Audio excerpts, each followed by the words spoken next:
किसी ने बड़े काम की बात कही है। तट पर बैठे बैठे तेरे हाथ कहाँ कुछ आएगा। रत्न मिलेंगे तुझको जब सागर की तह में जाएगा। कुछ ना आया हाथ समझना, डुबकी अभी अधूरी है। चाहे जितना भी हो मुश्किल, पहला कदम जरूरी है। पहला कदम जरूरी है। नमस्कार दोस्तों, एक छोटी सी कहानी ये गुरु शिष्य की है। गुरु जो है वो परम ज्ञानी थे, बहुत ही नैतिकता से भरे हुए थे, हमेशा अच्छे काम करते रहते थे, अच्छी बातें लोगों को सिखाया करते थे।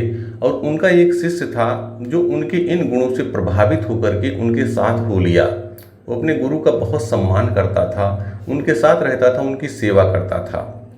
एक बार ये गुरु और शिष्य भ्रमण पर निकले और चलते चलते रास्ते में एक किसान के यहाँ पहुँचे। रात हो गई और वहीं पर इन्होंने रुकने का प्लान बनाया। तो किसान ने भी धन्य माना अपने को और कहा, ठीक है गुरुदेव, आप लोग आज रुकिए, मैं आप लोगों की जो भी यथाशक्ति है सेवा करूंगा। बात हुई, गुरुदेव और जो उसके शिष्य थे उन्होंने देखा किसान को, उसने यथाशक्ति खाना बनाया, इनको खिलाया। जब रात हो गई, रात में 1 बजे गुरु ने शिष्य को जगाया और कहा, उठो। धीरे से उठाए और उसके पास जो वो किसान था उसके पास एक भैंस थी। पूरी स्थिति इन्होंने शाम को देख ली थी और एक भैंस थी। उन्होंने अपने शिष्य से कहा, गुरु ने, इस भैंस को खोलो।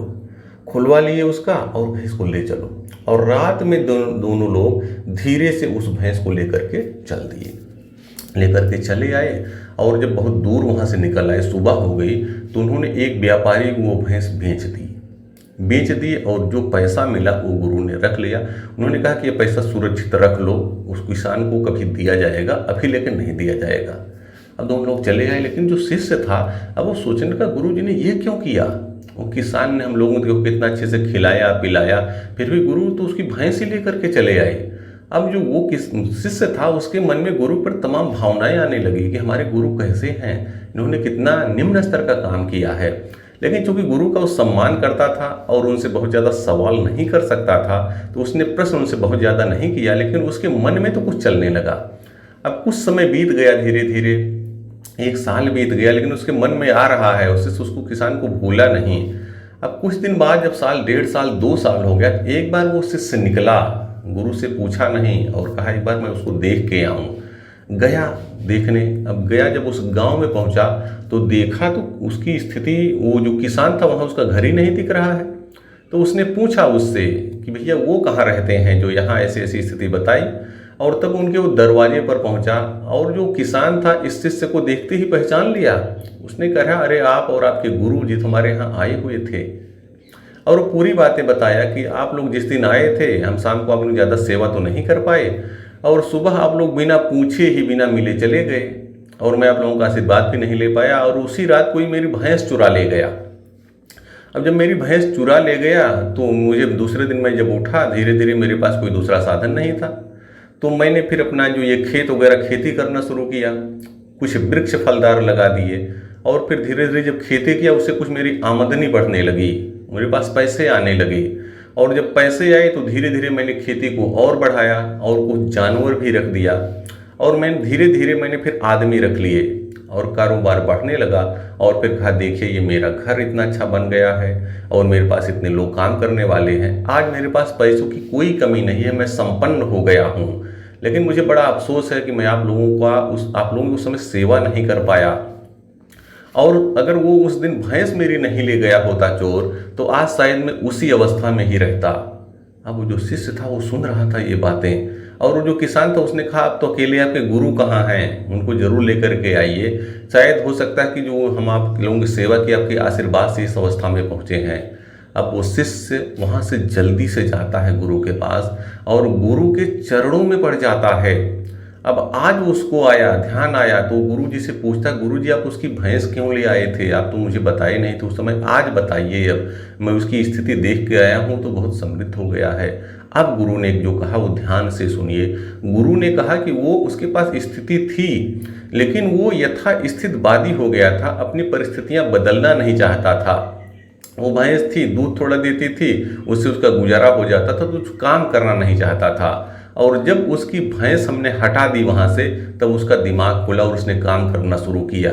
ये मुझे लग गया था कि वो किसान तो बहुत अच्छा है, मेहनती है, लेकिन वो अपने कंफर्ट जोन से बाहर नहीं निकल रहा है, और इसलिए हम उसकी भैंस लाए थे।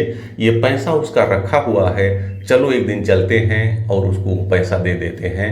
तो गुरु और शिष्य दोनों जाते हैं। वो पैसा बैंक में था, बैंक से निकालते हैं, और क्योंकि जो भी पैसा मिला था वो बैंक में था, उसका ब्याज कुछ आया था तो वो भी पैसा लेते हैं, और गुरु जी दोनों लोग जाते हैं और उसको वो पैसा देते हैं, और उसे बताते भी हैं भाई ऐसा हमने इसलिए किया था। और जो किसान था वो गुरु के चरणों पर पड़ जाता है और उनका बहुत सम्मान करता है, उनको बहुत सारे उपहार दे करके विदा करता है। तो दोस्तों, ये छोटी सी कहानी, इसका सार ये है कि बहुत बार हम भी जीवन में कंफर्ट जोन में पहुंच जाते हैं, उससे हम बाहर नहीं निकलना चाहते। हमको लगता है ज़िंदगी तो अच्छे से चल ही रही है, अब आगे क्या करना।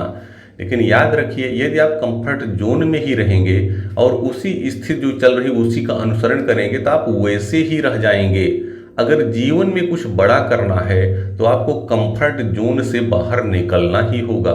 आप जो लोग बहुत आगे गए हैं, आप उनके जीवन को देखिए, वो भी पहले ऐसे ही थे, लेकिन उन्होंने अपनी परिस्थितियों को बदलने का निर्णय लिया, कंफर्ट जोन से बाहर निकले, और आज देखिए आकाश की ऊंचाइयों की ओर बढ़ रहे हैं। तो यदि आप भी कुछ काम ऐसा कर रहे हैं और कुछ बड़ा करना चाहते हैं तो थोड़ा सा रिस्क उठाइए, कंफर्ट जोन से बाहर निकलिए। आपके पास वो सामर्थ्य है कि आप अपनी क्षमता को दिखा करके जीवन में बहुत आगे जा सकते हैं। तो आप अपनी क्षमता को पहचानिए, ईमानदारी से मेहनत कीजिए, कंफर्ट जोन से बाहर निकलिए, और भगवान ने आपको जो भी क्षमताएं दे रखी हैं, जो भी ज्ञान दे रखा है, दिमाग दे रखा है, शारीरिक सौष्ठव दे रखा है, उन सभी चीज़ों के प्रति कृतज्ञता का भाव अपनाइए और अपने जीवन को बेहतर से बेहतरीन बनाइए। याद रखिए, ऊपर वाले न भूलते हैं न भूल करते हैं, वह आपके प्रत्येक कर्म का फल अवश्य देते हैं। ऐसी अन्य कहानियों के लिए आप हमारे चैनल पे आ सकते हैं और उनको सुन करके अपने जीवन को बेहतर बना सकते हैं। बहुत बहुत धन्यवाद।